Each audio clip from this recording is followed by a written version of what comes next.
Minecraft Legends Review. Saving the overworld, one block at a time. A good strategy game is ultimately one about choice. The right decisions lead to victory, while the wrong ones force you to adapt and adjust or else suffer bitter defeat. I found myself at the crossroads of these decisions time and again as I played Minecraft Legends, Mojang and Blackbird Interactive's simplified take on an action RTS. It doesn't always do a perfect job opening the door of this often intimidating genre to a wider audience. Simplicity is one of Minecraft Legends' greatest strengths.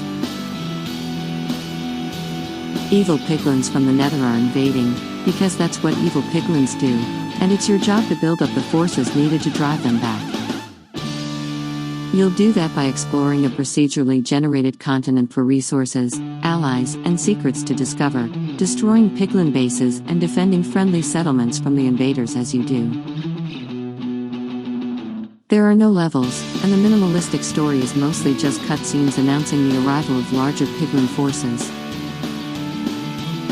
Once you've cleared all the piglins out, victory is yours, and you can start another run from scratch on a brand new map. Minecraft's iconic blocky style has been well established across its many spin-offs and adaptations by now, but it's still extremely well implemented here. The entire world looks like it was pulled straight from the main Minecraft series, with landscapes, NPCs, and blocks of ore that are identical to their counterparts. It all looks great thanks to a vibrant color palette and some excellent lighting. As is Minecraft tradition, nights bring added danger from aggressive enemies. Unlike StarCraft or Command & Conquer, where you occupy the seat of some far-off overseer commanding a complex legion of forces from above that landscape, Legends puts on you the field of battle directly similar to the Overlord series, giving you control of a warrior fighting alongside a small squad of summonable units. There's a handful of interesting unit types, each with a very clear niche that they fill. Cobblestone golems have a lot of health but aren't great at dealing damage quickly, plank golems are the opposite, mossy golems heal, etc. The fact that it is so straightforward is great, as it makes it easy to jump right into the action without a steep learning curve or thick manual to memorize. Smaller army sizes help keep things manageable.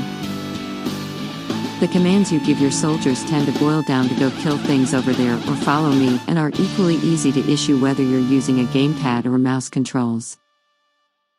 That's partly thanks to armies being made of dozens of units rather than hundreds, which keeps things manageable. It's genuinely fun to smash the gate of a piglin fort and send in a horde of your own to run roughshod over everything in its path. There are some drawbacks to that simplicity, however. But abundant resources and the ability to instantly spawn forces sometimes makes it easier to just overwhelm enemies with pure numbers, taking a lot of the thought out of certain battles. It's also disappointing that there's no way to create battle groups of specific units. You can command all of a certain unit type at once, but not custom groups of mixed troops. But that level of fine control isn't really feasible, and that's a shame. Fortunately, the fact that you participate directly in battles brings with it a chance to make some clever choices. As the hero, you are significantly more powerful than any individual soldier in your army, always mounted and armed with a sword that swings in wide arcs. This opens up opportunities to do things like create swarms of cobblestone golems for an invasion, then tell them to focus on destroying buildings while you protect them. It's the kind of mental push-pull that makes strategy games so much fun. Figuring out the best way to build each base is a lot of fun. This wouldn't be a Minecraft game without gathering resources and building, and that's translated in a slick and intuitive way. Allays are small fairy-like creatures that assist with these tasks. One type focuses on resource gathering. It's an exceptionally easy system to use that works in a very natural way, letting you go from idea to construction with just 2 button presses or mouse clicks. Figuring out the best way to build each base is a lot of fun. The choice of whether to forage for more resources to keep building or hunker down for the coming battle is compelling, and I relished each opportunity to make and execute a plan. The independent operation of your allays feeds into the strategy elements of combat in interesting ways, too. I would often find myself defending a settlement from an invading force of piglins and command walls be built as I fought. If wood supplies ran low, I would have to ride to a nearby forest and start the collection process, letting both sets of allays work while I continue to fight. But piglins will go out of their way to target the fragile allays, keeping this mid-battle backup from being too overpowered by forcing me to think twice before leaving them unprotected. A structure called the Well of Fates acts as your primary home base. This is where you start, the default respawn location when you die, and where you do most of your upgrading.